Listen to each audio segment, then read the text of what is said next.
If you were to explain what Cardinal Nation is to someone who knows nothing about baseball, all you gotta do is tell them to go to opening day, show them the pep rallies outside the ballpark, take them out to the tents of the real diehards who camp out for, in some cases, days, waiting for that first pitch. Let them see the sea of red in the park. But the biggest thing about it that personifies everything Cardinal Nation is about is what happens on the field during the opening day ceremonies. Led by the Clydesdales, the parade of current players, coaches, and staff, each riding on the back of a Ford F-150, is a sight that's second to none.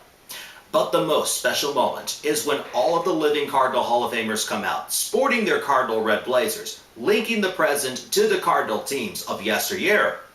From Ozzie Smith to Whitey Herzog in the Whitey Ball years of the 80s, to the days of Bob Gibson and Lou Brock from the 60s and 70s.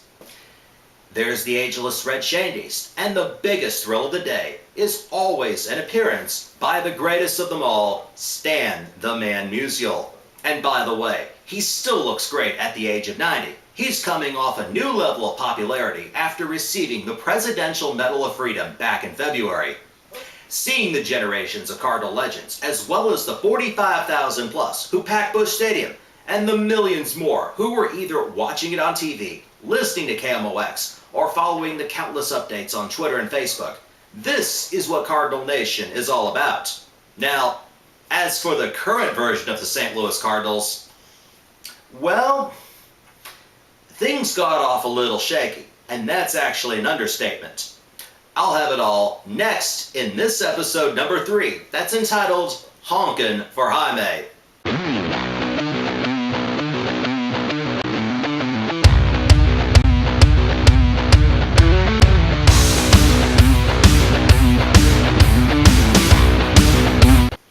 In the opening series, the Cards dropped 2 out of 3 to the San Diego Padres. And as I last mentioned in my last episode, the biggest weakness was most likely going to be the lack of quality defensive play. Well, this weekend, the one person you can point the finger to is shortstop Ryan Theriot. 2 big errors in the first 2 games, which would ultimately cost us big time. They dropped the opener on Thursday 5-3 in 11 innings. The big error by Theriot? Top of the 11th, with a runner on first with 2 out, Cameron Maybin hits what would normally be a routine single. Except Theriot fumbled the throw from the outfield, which allowed Chase Headley to score. He also botched the throw to Yadier Molina on the same play that put Maybin in scoring position and ultimately getting the insurance run. It didn't help that Skip Schumacher bobbled a throw from Yadier Molina, allowing former Cardinal Ryan Ludwig to steal second and eventually score to tie it up early on. Or for franchise player Albert Pujols to go 0 for 5, grounding into 3 double plays. Or Ryan Franklin practically setting the ball on the tee for Cameron Maybin to hit the game-tying home run in the 9th with 2 out. But there were some bright spots. Chris Carpenter pitched 7 strong innings, allowing 2 runs on 2 hits, striking out 4. Colby Rasmus goes 2 for 3 with a run and 2 hits, while Matt Holliday goes 3 for 4 with 2 RBIs, driving in Rasmus in the first and hitting a lazy line drive homer in the 8th, which could have won it if it weren't for that little flub by Franklin in the 9th. Unfortunately for Holliday, he doesn't play the rest of the weekend after having an emergency appendectomy on the Friday off day. Still, no word as to when he's going to return, but with Wainwright already out for the season, I just hope the Cardinals don't wind up like the Blues and have a revolving door where the disabled list is concerned. It didn't get any better on Saturday as the Cards got smoked 11-3. Theriot's lackluster defensive skills were on display again, and it cost us as well. This time, it was the 5th inning. With the game tied at 3, Will Venable hits a ground ball to him, and there was a weak throw to first to get him on. The next batter, Jason Bartlett, grounds to Theriot on what started as a great stop and possibly a double play. Except, he couldn't get the ball out of his glove, and everyone is safe.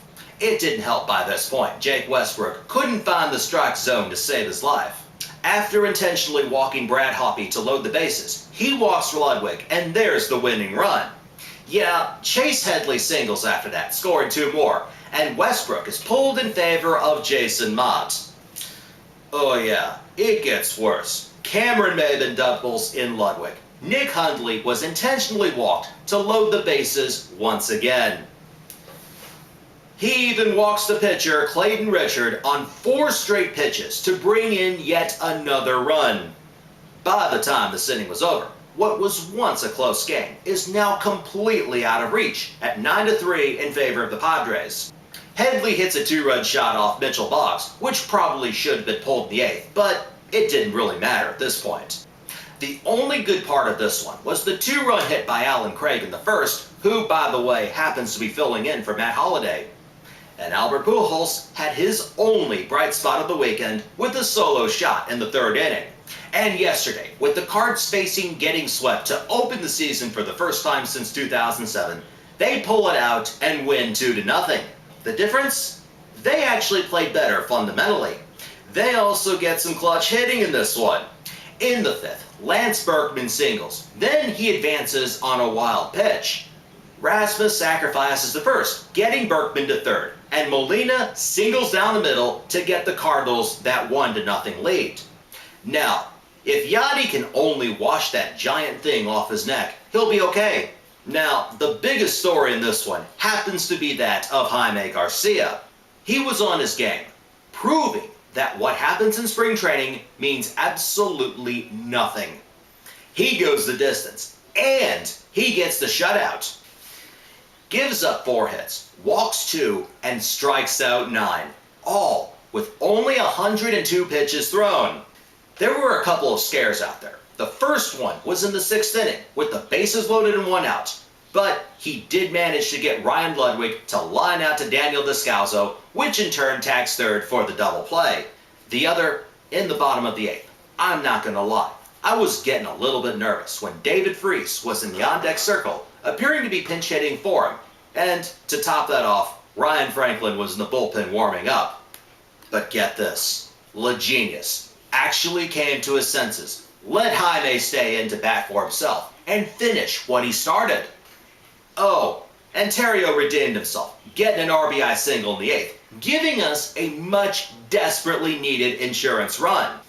And most importantly, the Cards avoid the sweep and end the weekend on a high note.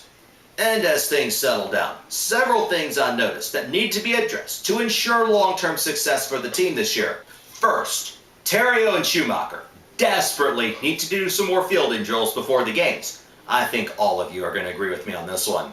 Second, most importantly, they need to be more patient and disciplined at the plate. This whole swinging at the first pitch stuff isn't really working out too well. They fix those 2 things, and they get comfortable with the normal routine, they should be fine. And that leads to my question of the day.